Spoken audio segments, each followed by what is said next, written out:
So I wanted to take a moment to tell you personally that you will always be a close second to my actual favorite.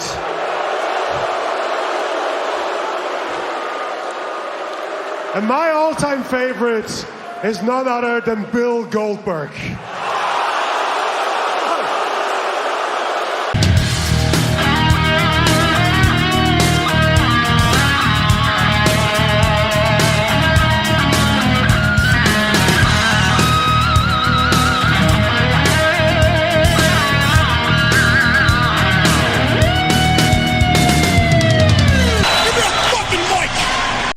What is going on?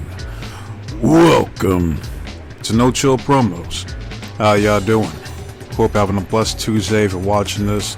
Before I get into this review for Monday Night Raw, just gotta do a quick shout out to all subscribers to the channel and to the followers on Rumble. Now at 126 subs. Damn. Like, thank you to the 3 people who subbed. I was just at fucking 123 yesterday. I'm at 126. It's crazy. That's what I love to see, man. So thank you once again to the people who subbed. I wish I could shout you out, but it doesn't tell me. Alright, so yeah, enough of that. I want to knock out this Raw review. I won't be here forever, so let's get into it. Alright, first we see Mr.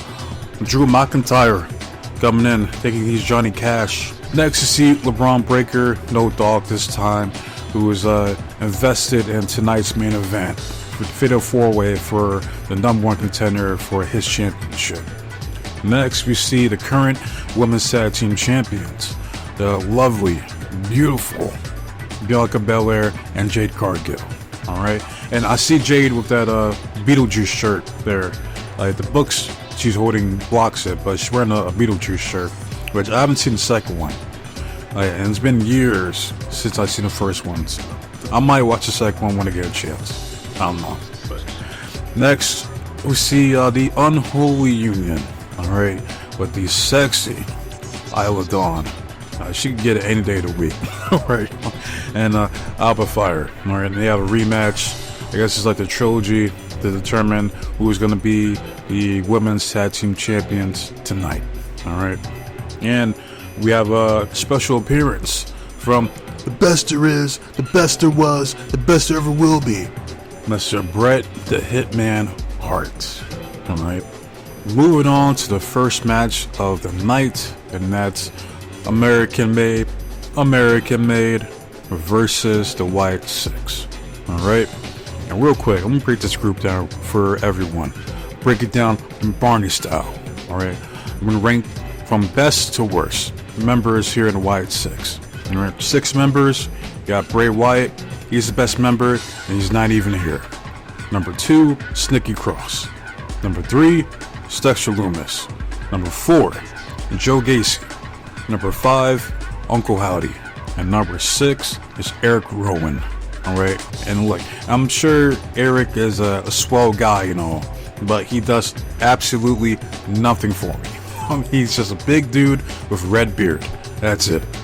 Alright, he was the weakest member in the original Wyatt family, and he's the weakest member here in the Wyatt Six. I'm sorry, I gotta call how it is. Alright, well, we get a 8-person tag team match. It was like kind of like a Street Fight or whatever. Right, and I'll just go over some of the spots here. It was a decent match overall. Okay, there's a spot where Rowan hits a double suplex on the Creed brothers, but then they retaliate and they hit a kind of like a double choke slam to Rowan through a table. That was a good spot. Next, you see it was a Chad and Creed brothers using kendo sticks to brutally assault a trash can lid. The trash can lid took more damage than fucking Joe Gacy did here. We see Nikki Cross whooping Ivy Niles' ass with a kendo stick on the outside of the ring. Next, we see Chad Gable hitting a German suplex onto Rowan to the barricade. That was a good spot right there. Next, he does a angle slam. And then big ups to Joe DeSatori. All right, he called it an angle slam. not a fucking Olympic slam. Just call it an angle slam. Alright, Kurt Angle is the one that did it as his finisher. Just call it an angle slam. Jesus. But yeah, he does an angle slam, top rope angle slam to Joe Gacy through a table, and then he tries to lock in the ankle lock to make him tap out. But Nikki Cross comes in with the save. Fast forward, we see Eric Rowan in like the kind of like an iron claw choke slam to Gable onto the top of the steel steps, and then we see Uncle Howdy get involved. He intervenes and hits his sister Abigail to Julius Creed, and Creed sold the fuck out of it. All right, and we see Dexter Lumis hit the body splash from the top rope to Chad Gable for the 1-2-3. So yet again, we see Chad Gable be sacrificed to the White Six. Alright, and again, this whole feud is fucking weird. Because you have American Made, they're supposed to be the heels. But yet, it's the White Six who have the numbers advantage. You know what I mean? So this feud doesn't make any fucking sense. Alright, and I do feel bad for Chad Gable. He should have been the Intercontinental Champion. Like, my idea, real quick, because I didn't get to do a video, but I wanted Chad Gable to be the one. He should have been the one to beat Gunther, but he should have did it at Bash in Berlin. Like, just imagine the pop he would have got, man. Or the boos. That would be even better. Boo the shit out of him, winning the Intercontinental Championship. But nah, they didn't want to do that. Nah, let's just give him the fucking World Heavyweight title and then Harley have any matches on Raw. Yeah, real fucking smart. Stupid. like Bret Hart says, fucking stupid. Alright, but we'll move on. We get a promo from Mr. Finn Balor. Alright, and before I get into the promo, I'm watching this, I'm just like, man, do I miss Prince Devitt. You know what I mean? It's like, it's not even funny. I miss that Bullet Club Prince Devitt when he was like, Captain New Japan? Get the fuck out of here. A Bullet Club is real. I miss that. I miss that Devitt, man. I miss that version of him. Like, cause he never getting that fucking push here. That's evident. All right. Like that Universal run that he had, where he had to forfeit the title because he got injured. That's as good as it's gonna get for my boy Balor. All right, but let me get into the promo. He was like, it wasn't me that screwed the Judgment Day. It was Damien that screwed the Judgment Day. When I first joined the Judgment Day, I tried to reach down and help you. But the more I helped you, the more you held me down. Now I'm supposed to be your friend. I was your brother. I was the one who helped you keep that World Heavyweight Championship. But let's not forget, last year, I would have been the World Heavyweight Champion if it wasn't for you lurking in the back with that stupid briefcase. So it was you every time that screwed me. Alright, then fucking Priest comes out. He says, fuck all that. He's like, you got about 2 seconds to finish what you're saying before I beat your ass. Finn was like, whoa. Like, you don't tell me what to do anymore, Beckman. Okay? Like, this is not how this works. Alright? Like, you're not gonna tell me what to do anymore. Like, you may be into a sidekick. Alright? And Finn Balor is not no sidekick. So I'm challenging you one-on-one at Bad Blood. Damien was like, are you serious? You're challenging me. Now, if you're done yapping, I'm going to do what I said I was going to do when I first came out here and beat your ass. Finn says, that's not going to happen, big guy. So I think you're forgetting one of the tricks out of the Judgment Day playbook. The Priest was like, playbook? Like, motherfucker, I wrote the playbook. And then he decks him with like forearm of his. And then you see the rest of the Judgment Day come out. They beat his ass, jump him, right? Rhea Ripley comes out, you hear the theme song, this is my brutality. You know, that bullshit. Like, it doesn't matter how many times I hear that theme song, I don't care for it. You know what I mean? I gotta be honest. I know people like it, I don't particularly care for it, you know what I mean? She comes out, Rhea the crippled, she hobbles her way down the ramp. She tries to attack Dominic, then we see Liv running from behind trying to attack Rhea, but she runs right into Rhea's crutch. Then she attacks Dominic, and before she can inflict more damage, we see Liv hitting a chop block onto the injured leg of Rhea. Alright, fast forward, they're both getting their asses kicked inside the ring. We see Damian Priest crawling over to protect Rhea here. That was a nice touch. I like that. Like, any real babyface would do some shit like that. You know what I mean? But yeah, Liv was like, okay, I'll just beat your ass too. so she proceeds to whoop fucking Priest's ass. And then they're still getting their asses kicked. And then we finally see main event Jey Uso Yeet coming out for the save. And that's how the segment ends. This was good, but this should have happened like fucking weeks ago. It's like, you guys have the numbers advantage. You know what I mean? So, like, now you want to fucking utilize the Judgment Day playbook? But I digress. Alright, we move on. We see Braun Strowman backstage with Jackie Redmond. He was talking about how he's like, no offense to Miz, but he couldn't handle Bronson Reed. That's why he stepped up. And yeah, he went to war with Bronson, and he is banged up. He does plan on winning this Fatal 4-Way tonight to challenge Braun Breaker for the Intercontinental Championship. Then he gets confronted by the Braun Breaker himself. Man, Braun was like, I see, you are a monster.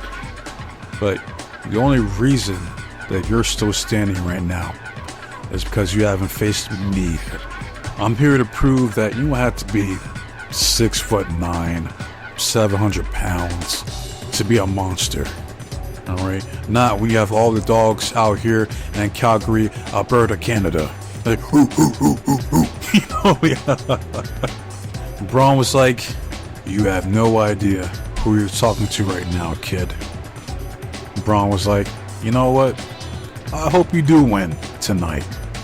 I'll be seeing you around, big sob. And that's it. I'm not gonna lie, I kind of do want to see these two go at it at some point. But we all know Braun Strowman ain't winning. Alright, so we move on.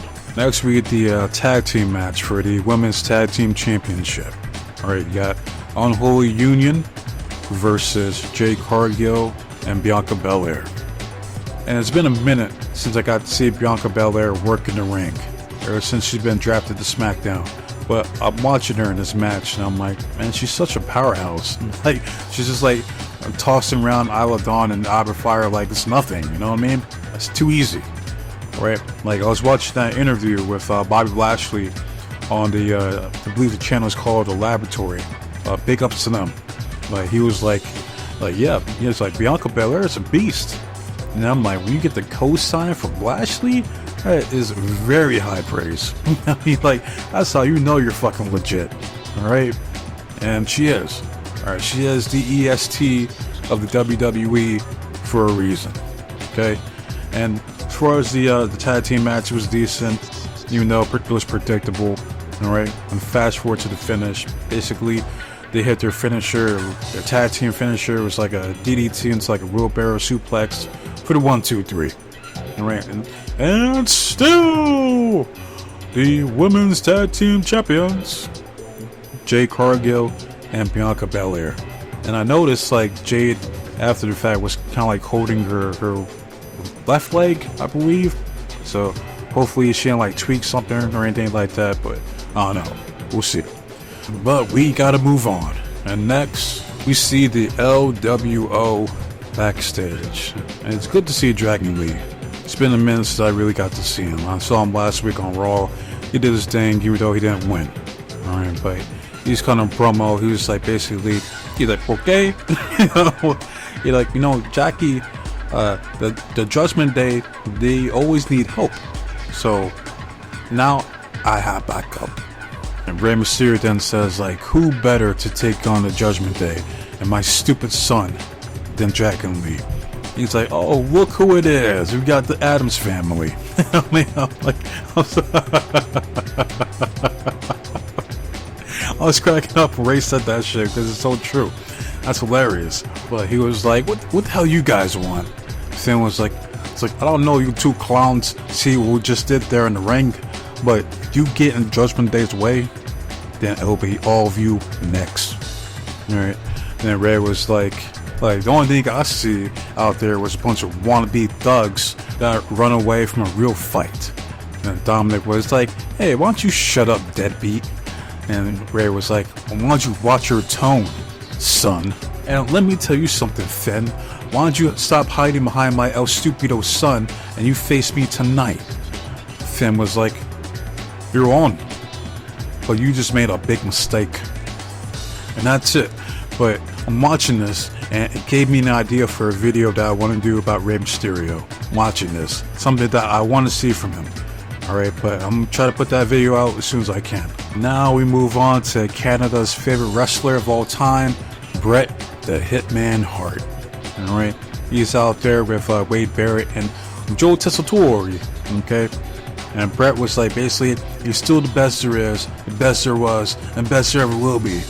Alright, and he's like, back in my day, I was defending my championship day in and day out, week after week, proving that I was the best. Alright, I feel like he was taking shots at both the world champions, because you got both these bums. All you do is come out here with their Protestant suits, they cut a shit promo, and you don't wrestle. But what he said applies to both these schmucks. Alright? And I appreciate that. I'm like, thank you, Bret. Like, should've been thank you, Bret chance. That's what should have happened right there. But he did, however, receive a huge ovation. Like, Canada fucking loves this man. And I get it. You know, he put Canada on his back for his entire career as a professional wrestler. So, you know, it's warranted, all right? But he gets interrupted by the Ring General, Gunther, all right? You know, he takes 5 minutes to finally say something, and we see the crowd booing the shit out of him. And he was like, hey, Bret, I must say, like, it is an honor to finally meet you, all right? And hear me out. I know I say this for not only me, but for the boys in the back, that you were one of my heroes growing up as a kid. You're one of the reasons why I wanted to be a professional wrestler. Alright? And as good as you are, like, you were the best, but now I am. You're my second favorite wrestler of all time. But I have to say this, my number one favorite wrestler is Bill Goldberg.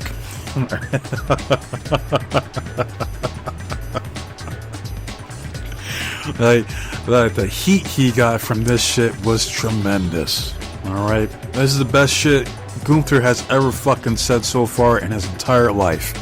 But he gets interrupted by Sami Zayn, who gets another huge pop here, another hometown boy. Alright, and he was wearing the Gaudreau jersey, and I'll get to that in here in a bit.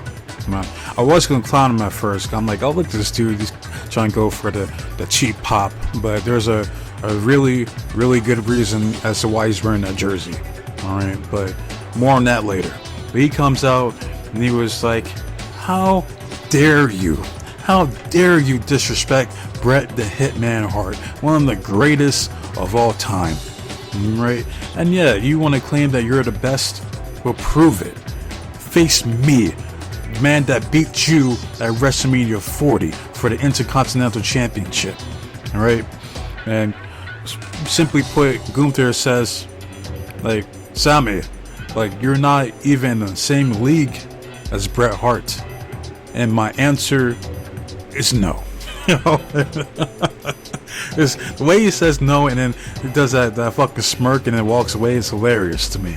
It's that condescending look of like, you're not even in my league, let alone Bret Hart's league. What are you talking about? Alright? He walks away. Bret Hart says, yeah, looks like to me like a gutless yellow coward. And then like fucking Gunther stops. He's like, what'd you say to me? He's like, yeah, that's right, you're a yellow coward.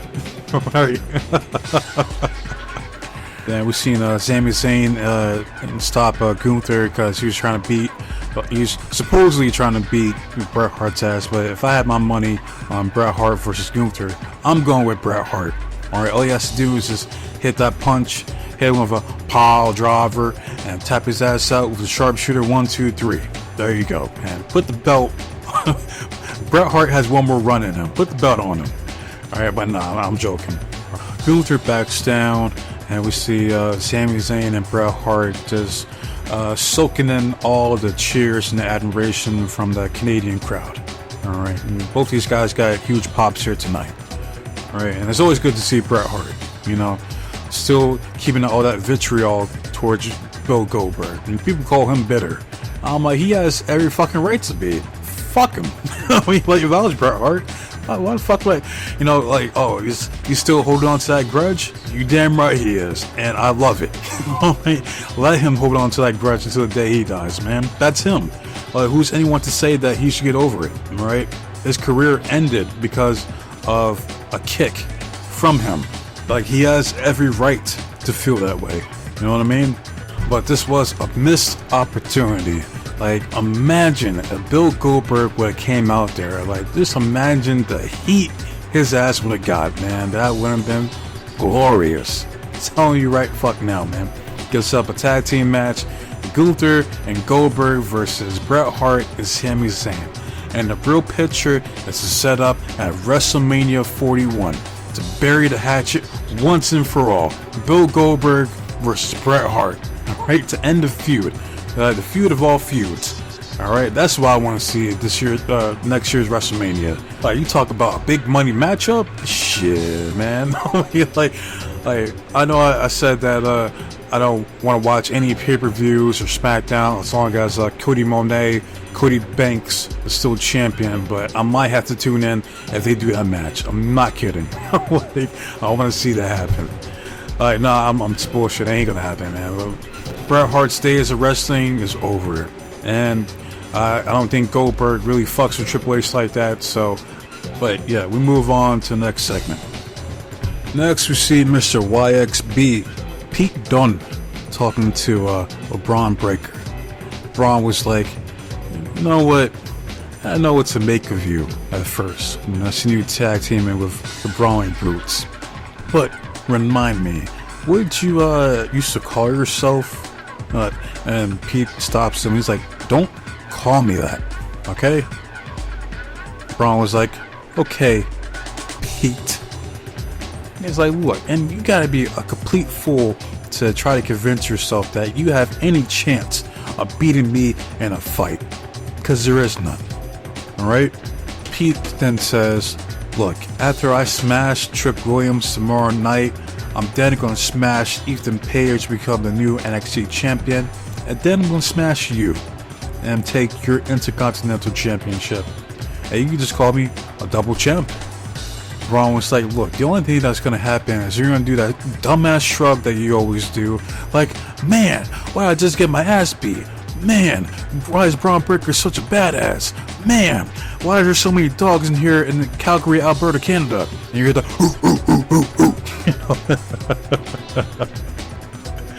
it cracks me up every time, but Braun wishes him good luck and he walks away. Next, we see Sheamus coming out of nowhere and hits that bicycle knee of his. He grabs Pete Dunne. He was like, I got you now, fella.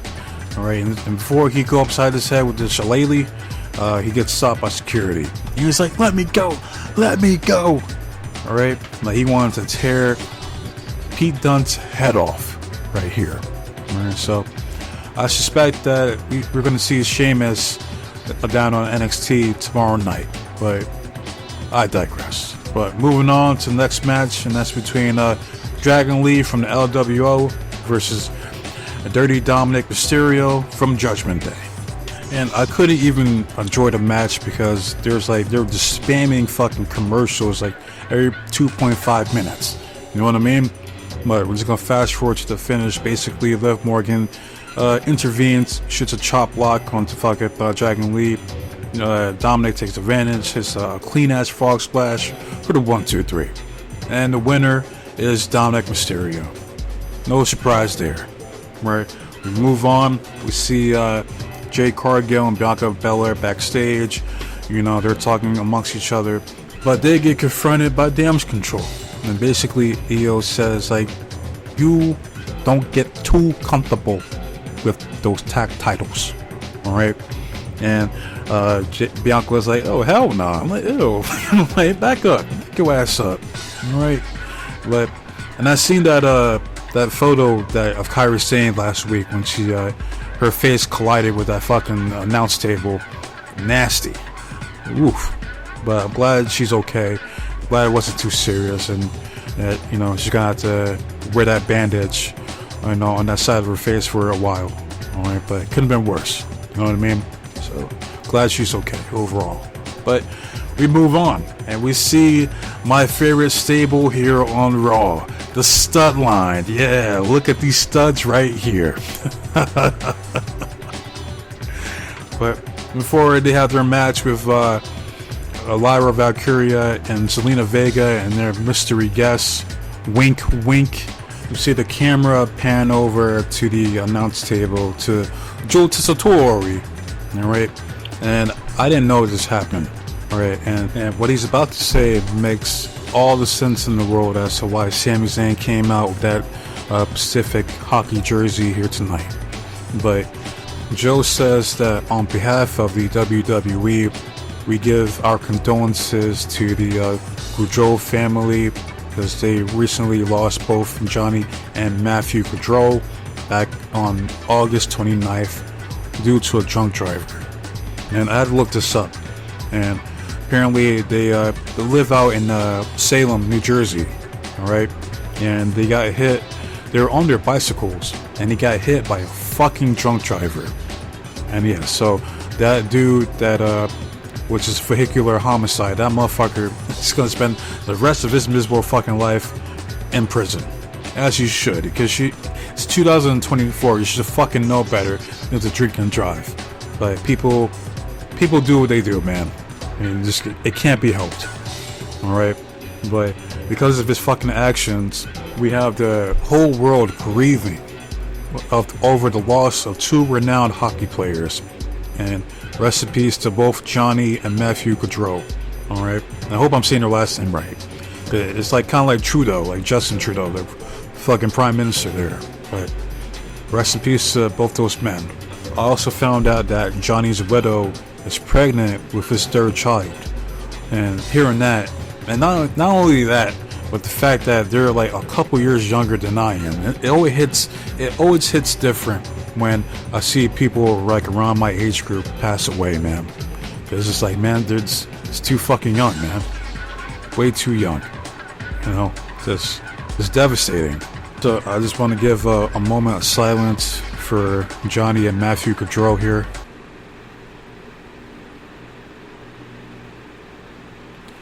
And I give my prayers and condolences to their whole family as well, you know. But that shit just fucking happened, man. I was like literally a couple weeks ago. That's sad, man. And it hits close to home because I had a few close calls myself out on the road. The closest I would probably say was when I was on the highway and I see this car like fucking speeding going the opposite fucking direction. Man, I had to pull Dominic Toretto on that bitch. Fucking dodge that shit the last fucking moment. Like, holy fuck. Like, I seen a car pulled over. I'm assuming to call like state troopers to give a warning. Like, hey, there's a fucking drunk asshole driving on the wrong side of the fucking highway. And I think that same asshole ended up taking out a family of 4 that same day. Shit's tragic. You know what I mean? So, yeah. It's prayers once again to the Gaudreau family. You know what I mean? So, but I gotta move on, man. I gotta try to pick things back up. You know? I know that's some serious shit, but this is a fun review. At least I try to make this shit as entertaining as I possibly can. Alright? But getting back to the match between the stud line, yeah. We see Lyra Valkyria coming up for an entrance, but Sonya cuts her off, and it's like, stop, but whoa, stop it, stop, cut the music. Yeah, sorry, sorry, not sorry. You know, like, all you are is your entrance. I don't care. Shut up. Tells the crowd, shut up. They boo her, right? And she's like, look, man, this is a joke. Alright, like, I already beat you guys. Alright, you two suck. And whoever it is that wants to step up, well, you can shoot your shot. And the mystery tag partner is none other than Natalya. Well, wow. Shocker. I mean, who would have guessed? Alright, I did, matter of fact, last week, because this shit's predictable. But she comes out, she's a good pop here. We're just gonna fast forward to the finish because the match doesn't even matter. What matters is that at the end, we see Natalya hit the sharpshooter on Zoe Stark.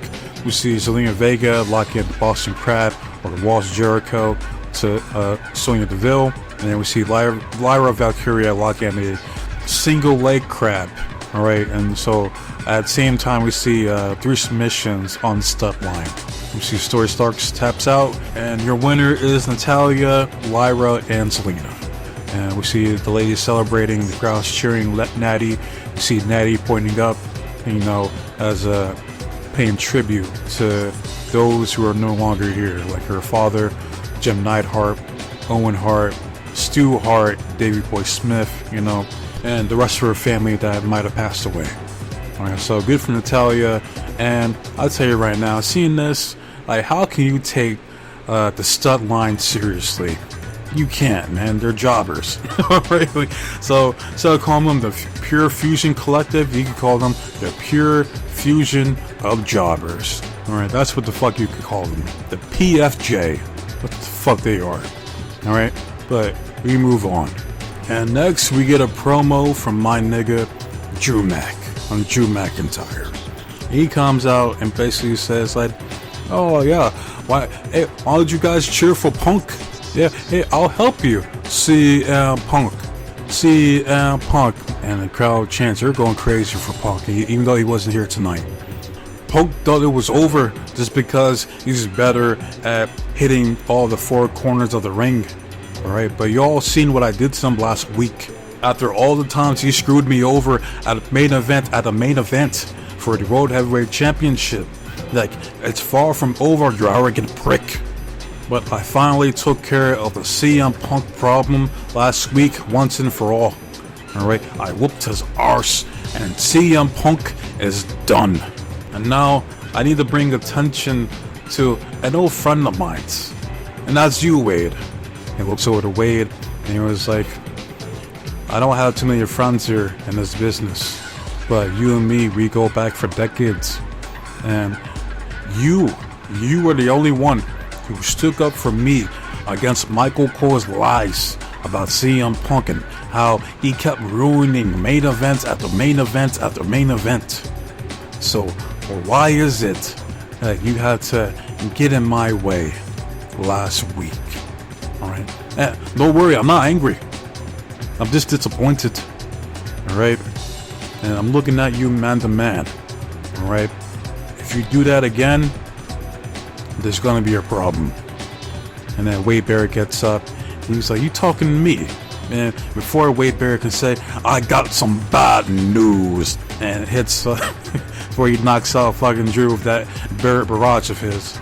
You see Adam Pearce finally come out. He was like, that's enough, Drew. Alright, and I'm here to tell you that CM Punk is not done, because at Bad Blood is gonna be CM Punk versus Drew McIntyre and a Hell in a Cell. And the crowd loses their shit, right? And I was like, well, where's this Adam Pearce been at, huh? Like, that was the old strap iron here tonight. Where the fuck this dude been? And now he finally wants to do his fucking job. Oh, congratulations, man. Been long enough. Been fucking weeks. Congratulations. So yeah, I'm basically paraphrasing, but that's all that happened here in this segment. So at Bad Blood, I don't know when the fuck this pay-per-view is. You're gonna have a Hell in a Cell, and guess what? CM Punk is gonna win again, and he's gonna finish the burial of Drew McIntyre, even though he was the one that fucked over Drew McIntyre several times here out of the World Heavyweight title. But I digress. This is gonna piss me off just thinking about it, man. I ain't watching that bullshit. Fuck out of here. Alright, but moving on. Next, you see Karrion Kross and the Miz backstage. Kross is telling him like, "Hey, look, Miz, like right now you've been a jobber here lately. You're stuck in the mud. Listen to me. I got your back. You know, I can help you." All right. And we see Xavier coming in. He was like, "Hey, like, what are you trying to do here, Kross? Like, Miz, don't listen to him." Kross is like, "Yeah, okay. Good luck with your coffee situation." All right. He walks away. Xavier was like, "Man, don't listen to him, Miz. Like, he's not your friend. Like, I already went to this whole shit with him myself." All right. Miz was like, "He's like, you don't think I know what he's doing? Like, I invented that. All right. But he's not wrong. Like, I've been in the rut, and I still got Bronson Reed I got to deal with." All right. And Xavier is like, man, like you're the guy that beat John Cena at WrestleMania. All right, you got this. And Miz was like, "Yeah, I know. Now look at me now. I'm a fucking jobber." I mean, that's what he meant by that. Like, this man went from main eventing WrestleMania and going over on the quote-unquote GOAT of professional wrestling to now. To jobbing out to the top dog, Big Bronson Reed. Hate to see it, man. What a fall from grace. But Miz walks away, then Kofi Kingston pops up and he tells Xavier, "Hey, I talked to Pierce last week and guess what? Why, we got ourselves a tag team championship match against Judgment Day." And Xavier is like, "Oh, yay, even though I thought we were going to focus on singles titles, but hey, we got the decade coming up here soon, so hey, fuck it, let's win ourselves a tag team titles for the New Day, because we're going to be the best there is, the best there was, the best there ever will be in the tag team division." Hey. That's what we're basically doing, man. But are they going to win? No. And come to find out, the Judgment Day haven't defended their fucking belts in about over 2 months now. And it's a common trend, you know, in the past like few years where belts being neglected. And before it was the Intercontinental title before Gunther got it, and now it's tag team belts. So shit doesn't surprise me.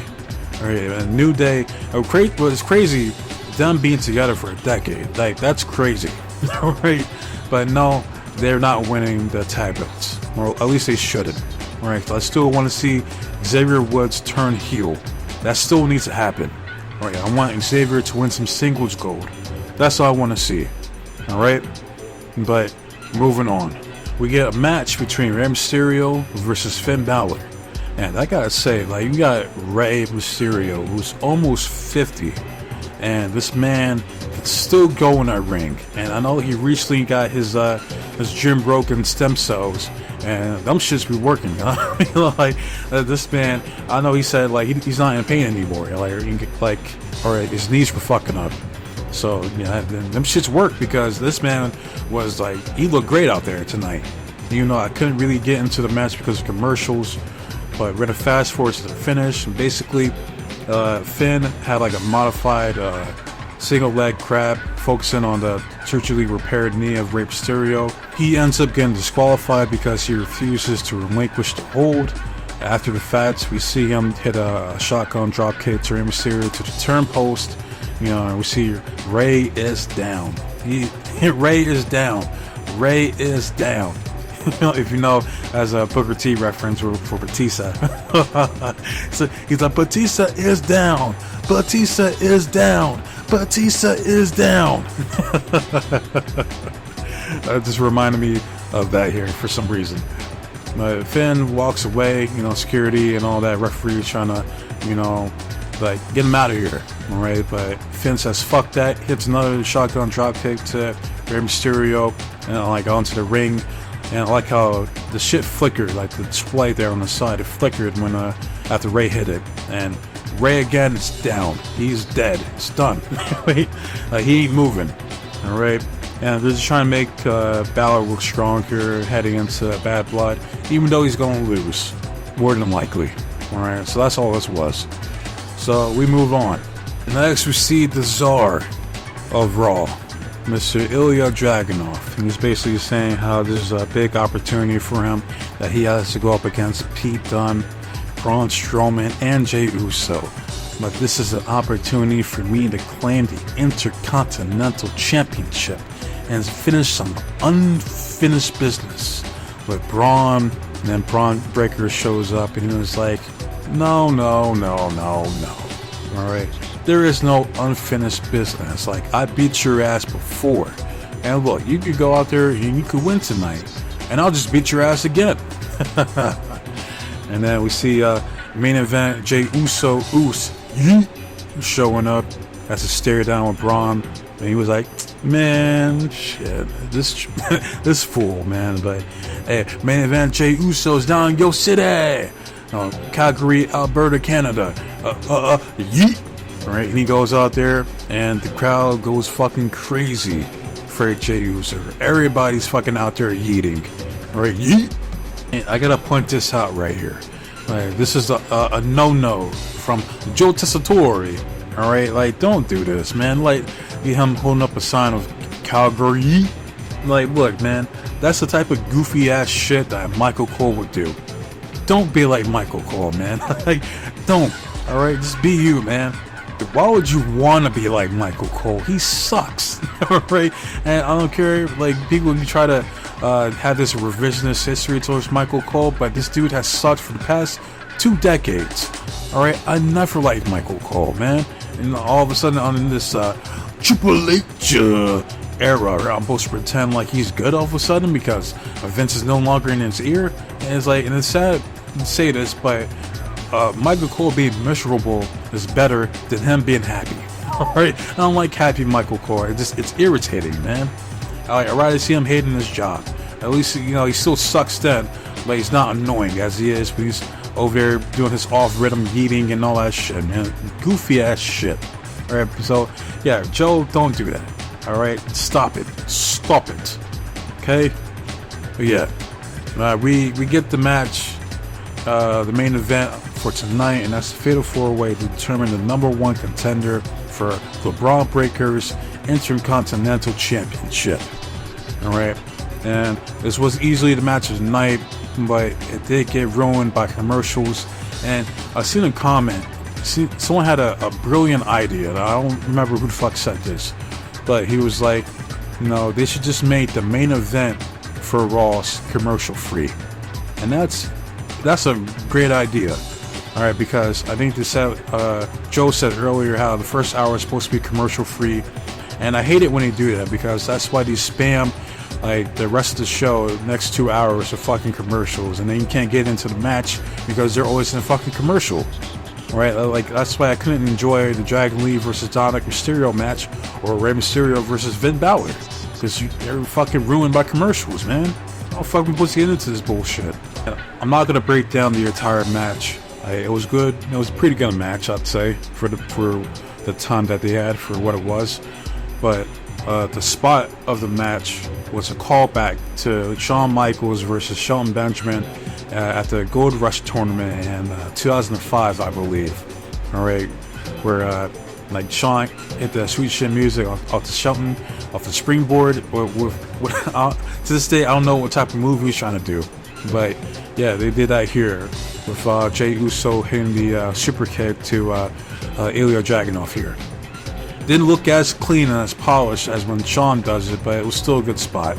But I'm gonna fast forward here to the finish. All right, seeing Braun Strowman, he was laying waste to Pete Dunne, Ilya, and Jey Uso. Well, he's flexing, and then out of nowhere, we see the top dog, Big Bronson Reed, hitting the tsunami off the little kind of like the barricade onto Strowman, crushing the announce table. So Strowman was done. He died again. All right, man was done. So again, like I said earlier, he was gonna win here. All right, and we see Ilya. He hits a power bomb followed by the H-bomb. Tries to pin him. Jey Uso breaks it up with a kick. He hits the body splash onto Pete Dunne for the 1-2-3. And the #1 contender for Braun Breakers Intercontinental Championship is main event Jey Uso yeet. Alright, and the whole crowd was going fucking crazy. Everybody in that fucking bitch was yeeting. Yeet, yeet, yeet, yeet. So, and we see Braun Breaker coming out to confront Jey Uso to end the show. Right? I'm not gonna lie to you. I mean, Jey Uso might need to win that fucking belt. And normally I would have had Braun steamroll him, but his momentum was already ruined once again by Sami Zayn when he lost to him at fucking Money in the Bank. And I'm not letting that go. That was some bullshit. Like, how the fuck am I supposed to take this dude seriously as a badass on Raw? He was struggling to beat Sami Zayn of all fucking people, who's another mid-card jobber. Come on, man. Like, it's not that hard to understand. Alright, so him losing to Jey Uso here, it's not even a big deal at this point, man. Like, he already lost his momentum. So, man, Jey Uso has all the momentum heading into this match with LeBron Breaker. So, yeah, they might have to pull a trigger and give this man the title. Give him something. It's bad enough he didn't win the World Heavyweight title against Gunther or fucking Damian Priest or whatever. Right? So at least you could do, you know, trips. All right, let's give him the fucking Intercontinental title for a bit. He could have a few defenses under his belt, and then you could give it back to fucking LeBron Breaker if you want. Or what you should do with LeBron is have him go after fucking Gunther, because he's another guy that beat Gunther before. Right? I'm just saying, you know, make it make sense. But I digress. And that's it for Raw this week. All right, better than last week, that's for damn sure. That Raw was fucking horrendous. Complete garbage. Alright, so we got some good shit here tonight. Man, the main issue with Raw is just the inconsistency. Like, you might have 1 to 2 shows that are like semi-good, and you have back-to-back shows of just either mid or garbage. Okay, so that's the main issue with Raw. Yeah, if you watched this episode, let me know how you felt. Man, what was your favorite moment? What was your favorite match? How do you guys feel about this week's Raw? I put that shit in the comment section, right? But love it, hate it, comment, subscribe to the channel. It's all the same to me. I just want to see the engagement and the feedback from you guys. That's why I do these videos, right? As far as my next video, I'm trying to knock out the Psycho City video. I'm gonna try to do it this week, man. I'm trying to knock out several videos, so I want to do that Psycho Sid video. I want to pay my respects to the man. And I also need to do a video on Alex Coughlin, who, come to find out, retired due to a career-ending injury. So I definitely have to do a video on that, because he was my favorite out of that new Bullet Club War Dogs bullshit over there in New Japan. So I'm like, fuck. I mean, like, man, that's shitty, man. Like, it's always my favorites. You know what I mean? Like that's my guy over there, and now he's injured, and now he has to try to figure out what he's gonna do for the rest of his life. So I'm gonna do a video to pay my respects to him as well. All right. But yeah, wasting enough of your guys' time. Been here too long. So be safe, be blessed, take care of yourself, and trust in God. I'm out of here. Till next time, adios.